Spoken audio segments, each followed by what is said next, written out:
because we've traveled from Nepal for the event, I want to take this opportunity and showcase some of our work in the, especially in using free software for social good projects.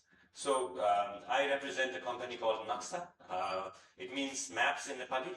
So we work a lot in geospatial data, geospatial software, and try to deliver products that can help solve some of the contemporary issues in the world. In our localities primarily, and the presentation earlier by my colleague was one of them. So we're trying to solve a dressing problem, but that's not all we do. So we're a team of around 100 people working primarily in the sector of geoinformation technology, working out of Kathmandu in Nepal. And we've worked in several sectors. So I want to quickly share some of our works. So if you've heard about the Hot Tasking Manager, how many of you have heard of Hot Tasking Manager? Right.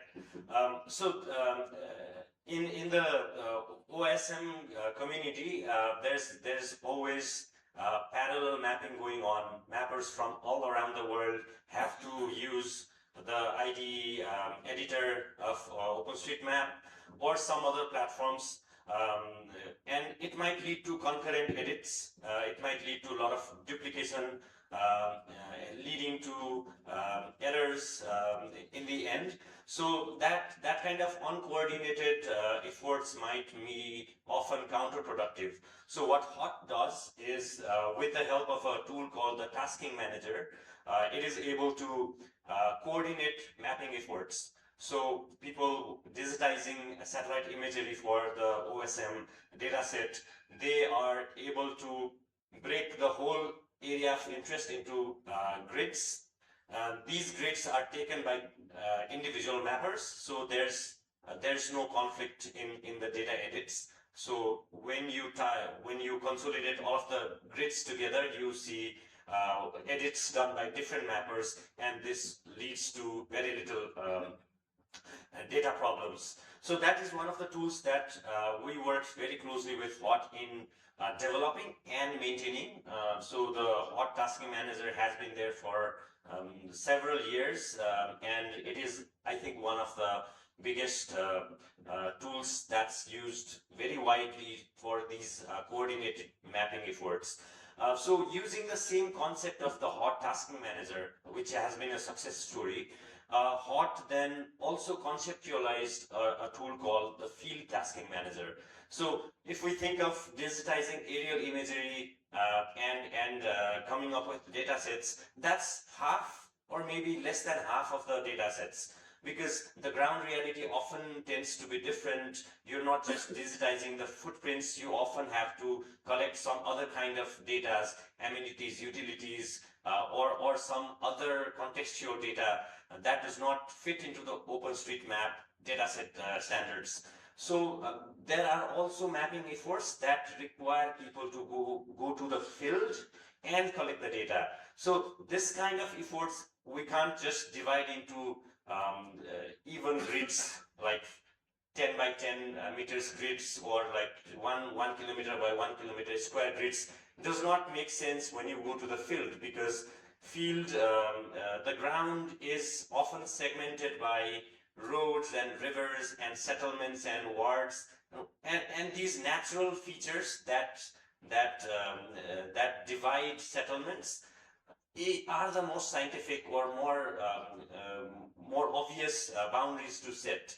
So what Field Tasking Manager does is it breaks down the whole area of interest into different, not grids, but different kind of geometry, but the most sensible kind of geometry based on roads and rivers and other natural boundaries. So this helps the enumerator or the data collector who's on the ground do the most out of the time, because if you're assigned to in an area that has half of the area in this side of the river and half of the area on the other side, it is a difficulty for the person to do the mapping because he has to cross the river. So what field tasking manager solves this kind of problem. So with the help of smartphones, we use QField now for the data collection. But it's very much seamlessly integrated with the tasking manager. So all of the data for these unevenly but most sensibly divided areas are collected and then subsequently goes to the OSM datasets. Taking the similar concept of the previous two, now we're thinking of, we can't keep on relying on aerial imagery providers, satellite providers, because they are starting to get proprietary and it's also costing a lot of money. So the alternative is drones that are cheap, that may be of different kinds of standards, but often they are able to capture imagery, and also like hobbyists can start using drones with very little training.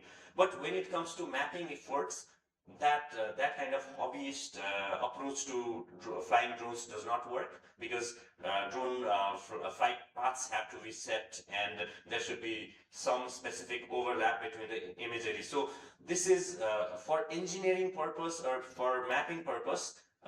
We can't rely on people who have drones. We have to have them trained a lot. So the concept of drone tasking manager now is to help people who have drones, community members who have drones, but different kinds of drones, come and collaborate for crowdsourcing drone imagery. And crowdsourcing drone imagery solves a huge problem related to costs and getting the approvals for drone flights. All of that is another side of the problem. Flying drones could be a solution, but then again, it needs a lot of training for mapping. So what this does is, for an area of interest again, it also, again, it's not as complex as the field tasking manager, but for drone flights, it also segments the area of interest into the most sensible grids, not even grids, but pretty uneven kinds of grids. But what it also does is, for different kinds of hardware, the software is able to generate flight plans based on your drone specification, how much flight height is required for some specific GST. That has to be the common output for all the kinds of drones. And using these generated flight plans from the software, the drone operator is just able to import the flight plans and do the flights.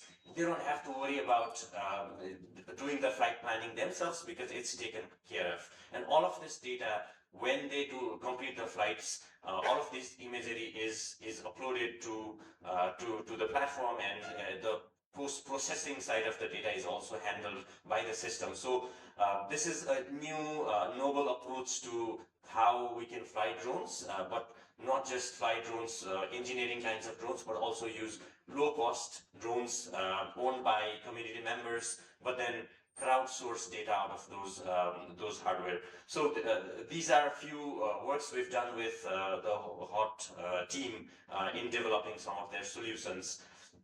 I'll also take some time, if we have time, that is, to discuss a few other solutions. So this one is called Geo-Intelligence. You can look it up. It's a drone data repo especially for environmental monitoring. It does all of the post-processing work for you, but then it also adds on several features like segmentation, extraction of features,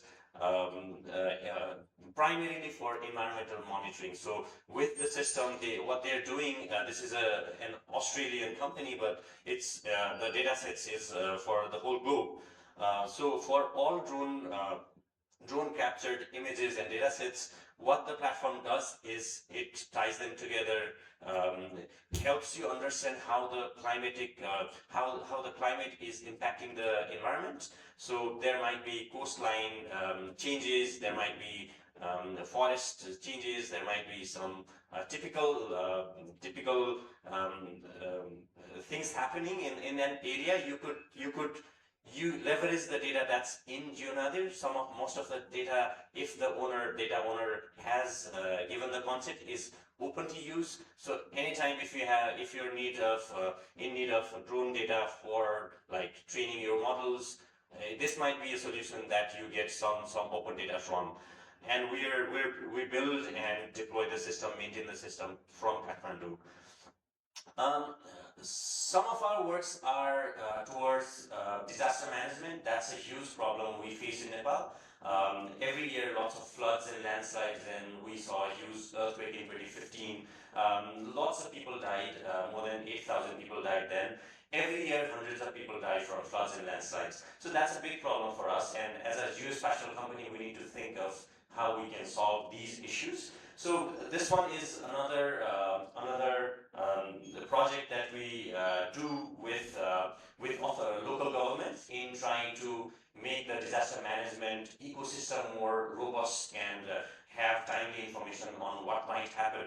So the concept is very simple. We map all the households in a municipality, in a floodplain. If there are houses, we map all of them. Uh, we also train people to go to each house. So here you can see the building footprint digitized. We often use drones, but then also sometimes use satellite imagery for these building footprint digitization. But then we end up with these house locations that then are used by enumerators who go out to the house and do assessments. So it could be physical assessment that checks what kind of build the house has, what's the plinth height. Things like these are very critical when a flood comes or when there's a disaster. So these kinds of peculiar household level characteristics are extracted by field surveys. So then we have a framework that does physical, economic, environmental, and social assessment of a household to then categorize each house as high, medium, or low risk, low risk house. And then integrating all of that with a hazard layer, we get all the vulnerabilities of a house, and then merging that with a hazard layer. For example, there's a flood hazard map for a certain written period. What we are able to extract is risk zone for each house. So in this image, if it's clear, there are some red houses and there are some yellow houses and there are some green houses. So this is like a very framework based. We follow global standards on disaster risk calculations. But then what we're able to get is a score for each house. So based on that score, we are able to design the interventions required during, before, and after disasters for each house. This is, I think, some imagery of the project area.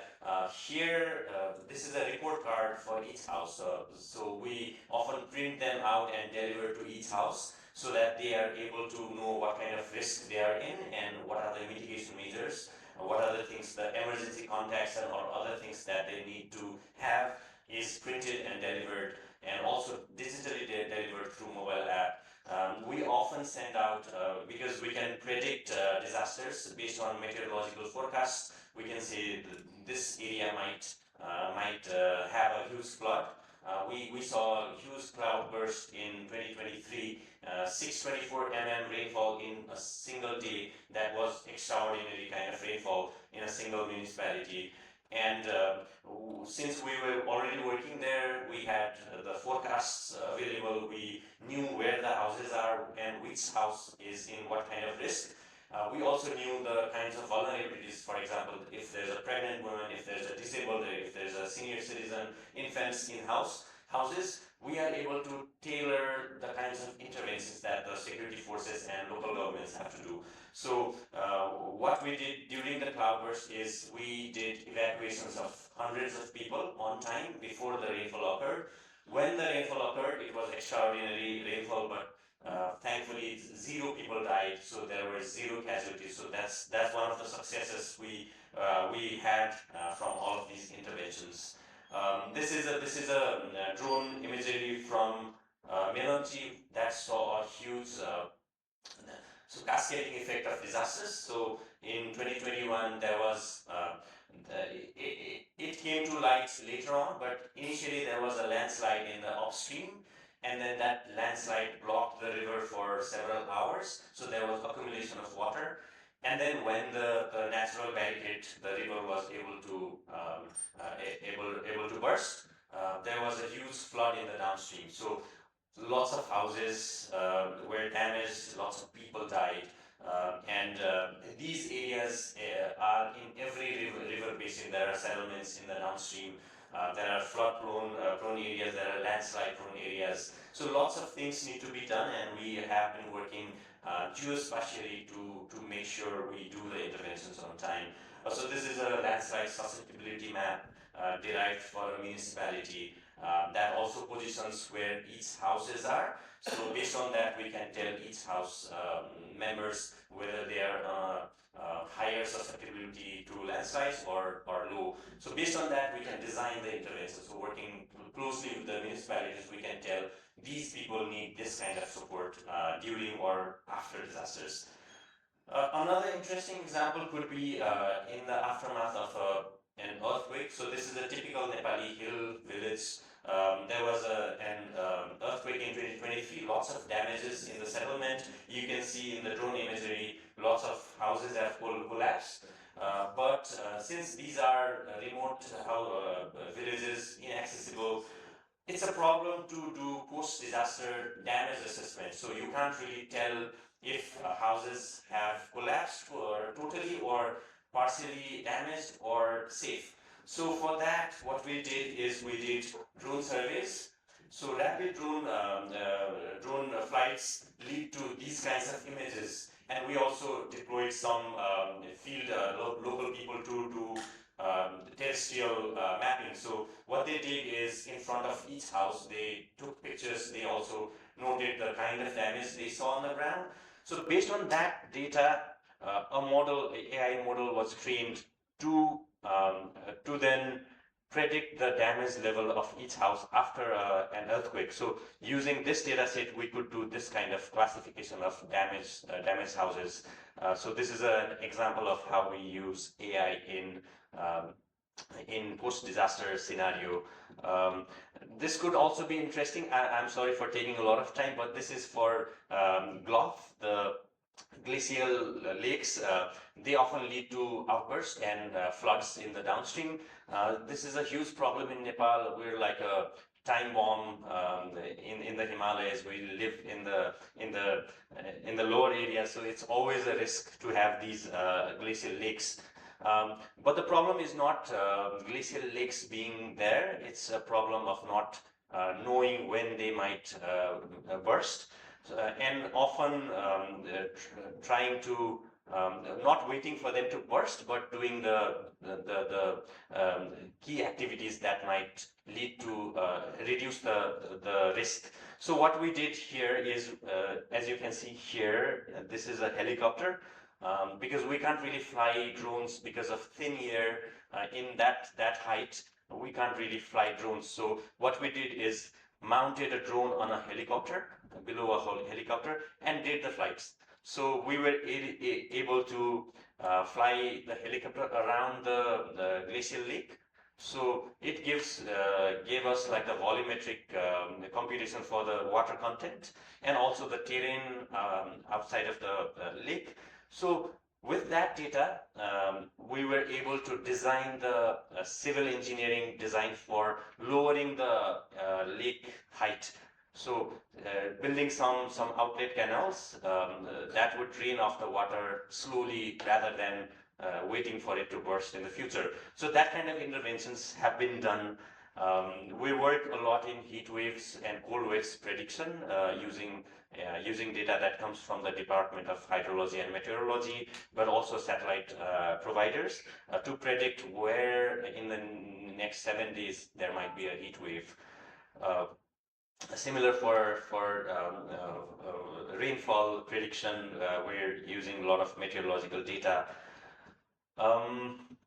Yeah, that leads to my end of the presentation. This was prepared. This was spontaneous. I had a slide, so I took the opportunity. Thank you so much for listening. Thank you again. Any questions quickly?